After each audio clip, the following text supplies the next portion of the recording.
কষ্টে আমার বুকের ভিতরটা ফেটে যাচ্ছে। মহারাজ রানীমা চলে গেলেন, তোমরা চলে যাও, যাও, কালকে রাজসভায় দেখা হবে। আর হ্যাঁ, আমি মহারাজের মতো রাজসভায় বসবো না। আমি নিজের বাড়ি থেকেই রাজসভা নিজের মতন চালিয়ে নেব। কাউকে দরকার হলে ডেকে নেব। আচ্ছা, আমরা আমাদের বেতন পাবো তো? না, এই 1 মাস আমি কোনো বাজে খরচ করতে চাই না। তোমরা সবাই অকাজে। এটা কিন্তু খুব খারাপ হচ্ছে মন্ত্রী মশাই। বেতন না পেলে আমাদের সংসার চলবে কি করে? সব তোমাদের ব্যাপার। যাও যাও যাও, নিজের নিজের বাড়ি যাও, যাও। এবার তো গাছতলায় বসে ভাগ্য গণনা করতে হবে। আমার তো এবার বাড়ি বাড়ি পুজো করতে যেতে হবে। মা, আমি কি করি? হ্যাঁ, 1 মাস এখন কেঁদে কেঁদেই মরি। মন্ত্রীটা আর কোনোভাবেই শুধরালো না। হ্যাঁ, মহারাজ যেতেই শয়তানি শুরু করে দিল। এখন 1 মাস হাতে লণ্ঠন। উনি এখন রাজা, তুমি ওনাকে কিচ্ছু করতে পারবে না। হ্যাঁ, রাজ্য থেকে তাড়িয়ে দিলে হিতে বিপরীত হবে। হ্যাঁ, বলছি এখন তো মহারাজ নেই। এই সময় এমন একটা কাজ করে মহারাজকে চমকে দিতে যদি পারো, তাহলে কিন্তু মন্দ হয় না। ঠিকই বলেছো গিন্নি, আমিও তাই ভাবছি, বুঝলে। আচ্ছা, তুমি গতবার শীতে দুটো সুন্দর আসন বানিয়ে দিয়েছিলে, মনে আছে? ওরকম আরো বানিয়ে দিতে পারবে? হ্যাঁ হ্যাঁ, এই দুপুরবেলা তো আমার কোনো কাজ থাকে না গো, অবশ্যই পারবো। কিন্তু তোমার হঠাৎ আসন লাগবে কেন? আসনগুলো বিক্রি করলে কেমন হয়? কিছু অতিরিক্ত টাকা হলে তো মন্দ হয় না, বলো? তোমার মন্দ হবে কেন? বরং ভালোই হবে, ভালোই হবে। আমি আবার ভাবছি, রাজ্যের বাকি মহিলাও যদি দুপুরবেলাটা শুয়ে বসে না কাটিয়ে কোনো একটা হাতের কাজ করতো, তাহলে কেমন ভালো হতো। হ্যাঁ, প্রত্যেকেরই কিছু না কিছু রোজগার হতো। এক কাজ করি, হ্যাঁ, সবাই মিলে একটা জায়গায় সভা রাখি, ওখানেই খোলসা করবো। তোমাকে কিন্তু অনেক দায়িত্ব নিতে হবে গিন্নি। বেশ, তুমি যা বলবে। কি গো গোপাল দাদা, হঠাৎ ডাকলে যে? কি ব্যাপার? তোমার ডাক শুনে চলে এলাম। শোনো, তোমরা যে এসেছো এতে আমি খুব খুশি হয়েছি। আমি চাই আমাদের গ্রামের মেয়েরা সকলে এগিয়ে আসুক, নিজেদের বাড়ির আর হাতের কাজ শেষ করে ওরা এমন কাজকর্ম করুক যেটা ওরা পারবে আর যেটা ওরা জানে। এইভাবে এগিয়ে এলে ওরা স্বাবলম্বীও হবে আর বাড়তি দুটো রোজগারও হবে। বেশ, এতে নারী শক্তির বিকাশ হবে। একদম তাই। গোপাল, হঠাৎ করে তোমার এই রকম চিন্তা হওয়ার কারণ কি? কারণ একটাই, এখন মহারাজ বাণিজ্যে গিয়েছে। এদিকে আমরা যদি ঘরে ঘরে হস্তশিল্পের একটা বিকাশ ঘটাতে পারি, তাহলে মহারাজ পরবর্তীকালে আমাদের বানানো জিনিস বিদেশেও বিক্রি করতে পারবেন। এত বছর এই গ্রামে আছি, কাউকে কোনোদিন এই বিষয় নিয়ে ভাবতে দেখিনি। খুবই ভালো বলেছো, কিন্তু কিভাবে এগোনো হবে কিছু ভেবেছো? হ্যাঁ, ওই সেইটা নিয়ে আমার গিন্নি বলবে। বাবা বাবা বাবা, গোপাল, তোমরা কর্তা গিন্নি একসাথে মাঠে নেমে পড়েছো। দারুণ দারুণ। সবার আগে তো আমাদের একে অপরের পাশে থাকতে হবে, সবাই সবাইকে সাহায্য করতে হবে। এই জিনিসটা মাথার মধ্যে গেঁথে ফেলতে হবে যে আমরা একা কিছুই করতে পারবো না। হ্যাঁ, কাল থেকেই আমরা কাজ শুরু করছি। কিন্তু তোমরা নিশ্চয়ই জানো, ওই হইচই না করে বরং খুব সন্তর্পণে কাজটা করতে হবে তোমাদের। কারণ এখন এই রাজ্যের শাসন ওই মন্ত্রী মশাইয়ের হাতে, আর উনি তো নিজের ছাড়া অন্যের ভালো কোনো দিনই চাইতে পারেন না।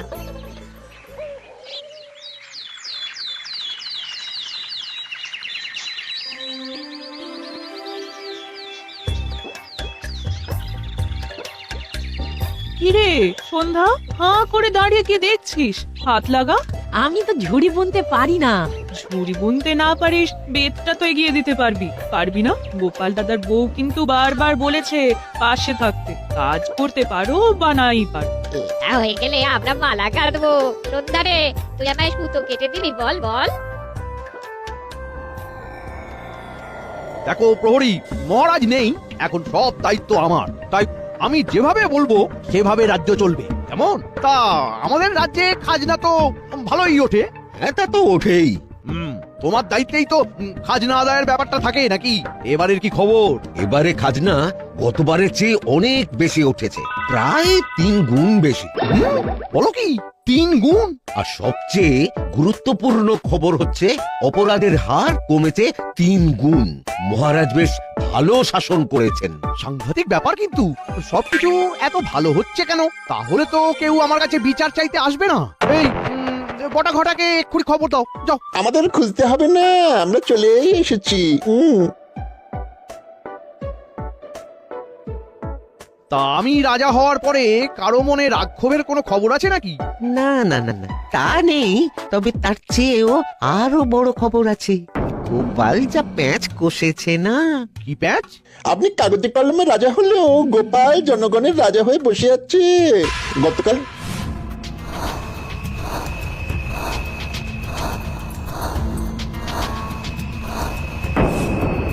না না না না, এভাবে বেশি বার বাড়তে দিলে চলবে না। গোপাল, গোপালের বউ আর বাকি রাজ্যবাসীদের প্রত্যেকটা কাজের ওপর তোদের নজর রাখতে হবে, বুঝলি? তা তো রাখবই। এখন আপনি রাজা, শুধু আমাদের ওই বকশিসটা এবার হাত খুলে দেবেন লক্ষ্মীটি। ঠিক আছে, আরে সেসব নিয়ে তোদের আর ভাবতে হবে না। যা যা, এক্ষুনি কাজে লেগে পড়, যা।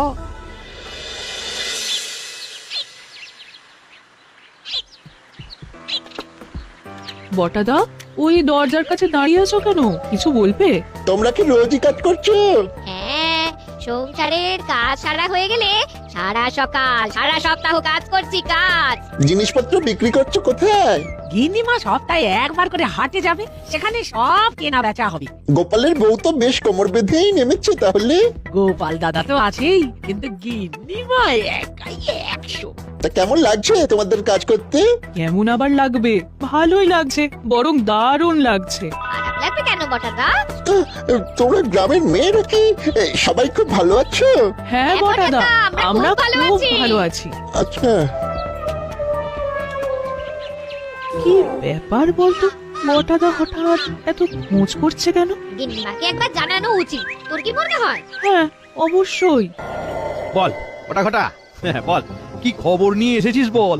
গোপালের বউ তো একেবারে কোমর বেঁধে নেমে পড়েছে। সবাইকে দেখে বেশ খুশি খুশি লাগছে। মহিলা মহল তৈরি করেছে ওরা। হ্যাঁ, আমি এখন এই রাজ্যের রাজা। হ্যাঁ, আর আমরা আপনার সাময়িক মন্ত্রী। শোন, মহারাজ কৃষ্ণচন্দ্র অত্যাধিক প্রজাদরদি ছিলেন, তাই সিন্ধুক ভরাতে পারেননি। সিন্ধুক ভরাতে গেলে প্রজাদের লুটতে হবে। এটা একদম হক কথা বলেছেন। প্রজা খুশি থাকলে রাজা খুশি থাকবে কি করে?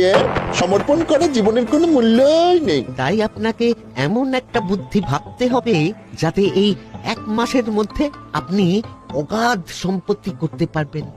প্রচুর পয়সা কামিয়ে চিরকালের জন্য বিদেশ চলে যাবেন। এই তো একটা মনের মতো কথা বলেছিস এতক্ষণে।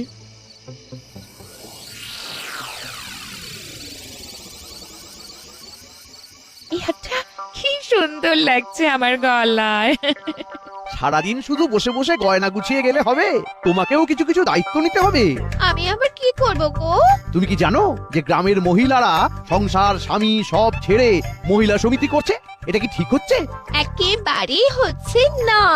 স্বামী সেবায় তাদের প্রকৃত ধর্ম হওয়া উচিত। তুমি একটা কিছু ব্যবস্থা করো, আরে করতেই হবে। মহিলাদের কোনোভাবে ব্যস্ত রাখো, বুঝলে? অনেক দিন ধরে ওই সূক্ষ্ম বাসনাটা এবার বলেই ফেলি। বলছি, আমার তো খুব সাজতে ভালো লাগে, তাই ভালো বুদ্ধি। হুম, শুনুন শুনুন শুনুন, আগামীকাল থেকে গ্রামের সমস্ত মেয়েদের মন্ত্রীগিন্নি সেবায় সময় দিতে হবে।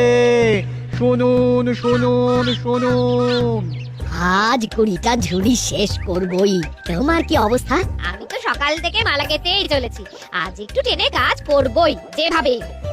শুনুন শুনুন শুনুন, আগামীকাল থেকে গ্রামের সমস্ত মেয়েদের মন্ত্রীগিন্নি সেবায় সময় দিতে হবে। শুনুন শুনুন শুনুন। সে কি, সংসারের এত কাজ সামলে তো আমরা এটুকুই সময় পাই, সেটাও চলে যাবে? এ তো সাংঘাতিক কথা, এভাবে কি করে হবে? গোপাল দাদার গিন্নিকে শিগগিরই সব বলতে হবে। হায় হায়, ভগবান কি একবারও গরিবদের দিকে তাকাবেন না? মন্ত্রীমশাই কি নিষ্ঠুর গো! আমরা তো ওনার কোনো পাকা ধানে মই দিইনি, তাহলে এই অবিচার কেন? হ্যাঁ, এই একটা চিন্তাই তো আমাকে ভাবাচ্ছে গিন্নি। এখন যদি কালকে থেকে সবাই মন্ত্রী গিন্নির সেবাতেই চলে যাই, তাহলে আমাদের কাজের কি হবে? সব মেয়েরা কি সুন্দর কাজ করছিল? উনি কোনোভাবেই আমাদের ভালো দেখতে পারেন না। মহারাজ নেই বলে এখন উনি সাপের 5 পা দেখেছেন। তুমি কিছু একটা তো করো, তুমি কিছু একটা ভাবো যে কষ্ট আমরা পাচ্ছি সেটা যেন ন্যাপলা গুলটেরা না পায়, মন্ত্রী মশাইয়ের খামখেয়ালি পড়ার শিকার ওরা যেন না হয় গো। ওদের মা পিসিরা সবাই যদি সারাদিন মন্ত্রী গিন্নির দেখভাল করে তাহলে ওরা কোথায় যাবে? গিন্নি, তুমি খুব ভালো বলেছো তো। দারুণ একটা উপায় এলো মাথায়। কাল থেকে তোমরা সবাই মন্ত্রী বাড়ি যাবে, কিন্তু বাচ্চাদের সাথে নিয়ে যাবে। ওরা জিজ্ঞাসা করলে বলবে বাড়িতে কেউ নেই ওদের দেখা। আর সাথে এতে কাজ হবে? আমাকে ভরসা করো না গিন্নি? তুমি ছাড়া আর কে আছে আমাদের? হ্যাঁ, ব্যাস। তাহলে ভরসা রাখো, উপায় ঠিকই হবে গিন্নি।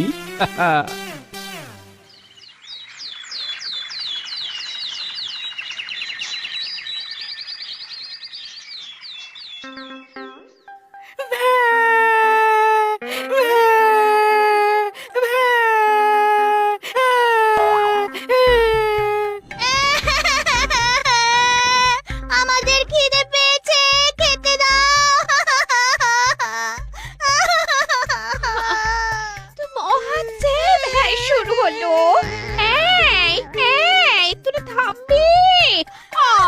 মহাজ অলাতন শুরু হলো তো।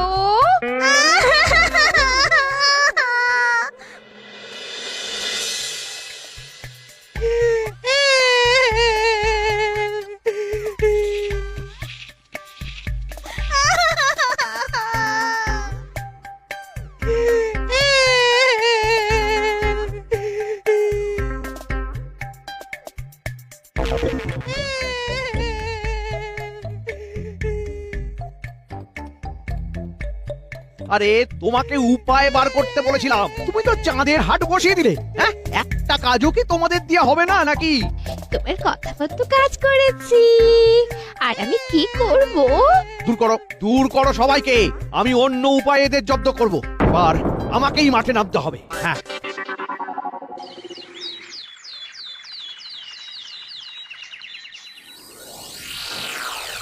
বল বটা ঘটা, কি বলবি বল। আর কি বলবো, গোপালের প্রশ্রয় এদের খুব বার বেড়েছে। ঘরের মেয়েরা সবাই রোজগার করছে।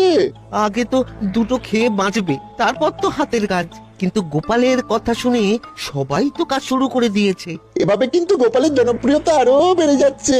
আর এভাবে চললে আপনি তাৎক্ষণিক রাজা হয়েও 5 পয়সা রোজগার করতে পারবেন না। হ্যাঁ, আমাদের মাথায় একটা দারুণ বুদ্ধি আছে। কি বুদ্ধি? এক কাজ করুন, চারিদিকে রটিয়ে দিন উন্নয়নের জন্য কাল থেকে প্রত্যেক পরিবারকে 50 মোহর করে খাজনা দিতে হবে। কারণ তারা ঘরে ঘরে কাজ করছে, তাও আবার রাজার অনুমতি ছাড়া। ঠিক বলেছিস।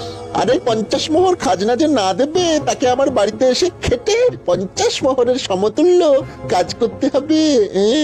ভালো বুদ্ধি না?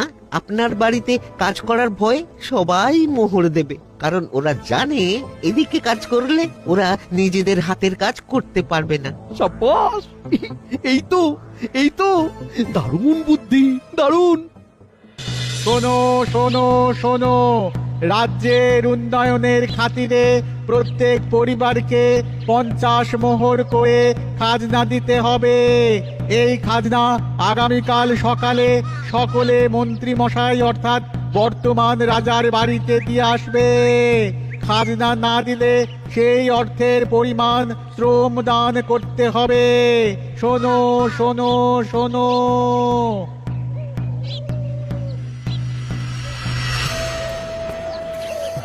অনেক কষ্টে তো মেয়েগুলো ঘুরে দাঁড়াচ্ছিল, এর মধ্যে আবার নতুন ঝামেলা। গোপাল গোপাল, তোমরা এটা মেনে নিও না। বলছে খাজনা নাকি 50 মোহর। এবার যারা দিতে পারবে না তাদের ওই মন্ত্রীর বাড়িতে গিয়ে খাটতে হবে। আর প্রশ্নই ওঠে না, ঘুরে দাঁড়াতেই হবে, পারতেই হবে। হ্যাঁ, এই মুহূর্তেই তো আমাদের ঘুরে দাঁড়াতে হবে, আমাদেরই ঠিক করতে হবে আমরা কি করব। তোমরা মেয়েরা কি চাও বলো? হ্যাঁ, কিন্তু মন্ত্রী মশাইয়ের এই অন্যায় অত্যাচারের হাত থেকে কিভাবে মুক্তি পাওয়া যায় বলো তো? একটা কথা মনে রেখো, একতাই বল। আমরা সবাই একসাথে চেষ্টা করলে নিশ্চয়ই কোনো না কোনো একটা উপায় বের হবে। হ্যাঁ গিন্নি, ঠিক বলেছো। আমাদের আগের বারের মতন একটা চমক দিতে হবে। যতবার মন্ত্রী মশাই তোমাদের রোজগারের পথে বাধা হয়ে দাঁড়ানোর চেষ্টা করবেন, ততবার ওনার চাল আমরা বানচাল করে দেবো। শোনো, আমরা একটা কাজ করব। মন্ত্রী মশাই, অত খাজনা দেওয়া যাবে না। পরিবার পিছু 50 মোহর মুখের কথা নাকি? হ্যাঁ, আপনি কাজ বলুন, কি কাজ করতে হবে, আমরা কাজ করে দিচ্ছি।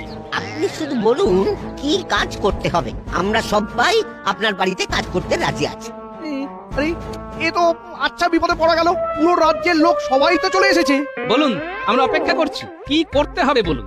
আমরা সবাই আপনার বাড়িতে কাজ করব। কিন্তু খাজনা দেব না। আরে তোমরা মোট কতজন আছো? প্রায় সব রাজ্যবাসী আছে। আজকে থেকে আমরা কেউ আপনাকে খাজনা দেবো না, তার বদলে আপনার বাড়িতে কাজ করব।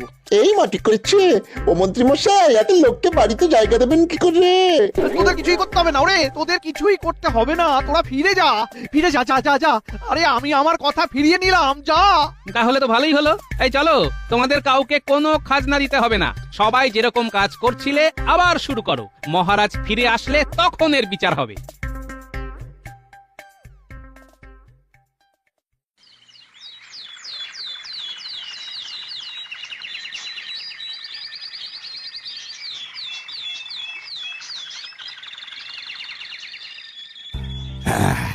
সত্যি বেশ ভালোই বাণিজ্য হলো।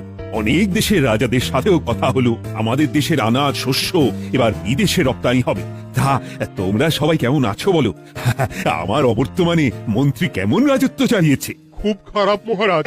আপনি চলে যাওয়ার পরের দিন তো আমাদের রাজসভায় আসা বন্ধ করে দেন। 1 মাস বাড়ি বসে কাটালাম। এই সব মিথ্যে কথা। সবাই সত্যি কথাই বলছি। আপনি একজন ঠক। মহারাজ, আপনি আর যাই করুন, মন্ত্রীর হাতে রাজ্যভার দেবেন না। আপনি চলে যাওয়ার পরে তো আমাদের রাজসভার কাজটা চলে যায়। তাই আমি নতুন বুদ্ধি বের করি। গ্রামের মেয়েদের দিয়ে হাতের কাজ করানো শুরু করি। তারা বেশ খেটে রোজগার করছিল, কিন্তু তাতেও ওনার কুদৃষ্টি পড়েছিল। একদম বাজে কথা বলবে না। আমি তো রাজ্যের মঙ্গলের জন্যই 50 মোহর করে চেয়েছিলাম। রাজ্যের না নিজের মঙ্গল সেসব ভালোই জানা আছে মন্ত্রী মশাই। আরে ঠিক আছে, ঝগড়া থামাও। শোনো গোপাল, তুমি বলছিলে না রাজ্যের মহিলারা হাতের কাজ করা শুরু করেছে? ওটা কিন্তু চালিয়ে যেতে হবে। এরপরে শস্যের সাথে বিদেশে আমরা আমাদের হস্তশিল্প পাঠাবো। দারুণ দারুণ প্রস্তাব মহারাজ, দারুণ প্রস্তাব। এভাবেই নারী শক্তির বিকাশ হবে। ধুস, এবারেও গোপাল বাজি মেরে দিল।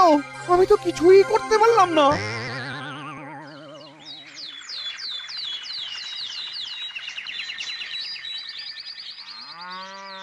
সত্যি গোপাল দাদা, তোমার এই ঋণ কোনোদিন ভুলবো না। এই নাও, এই নাও মিষ্টি খাও। এই নাও গোপাল দাদা, মাংস খাও।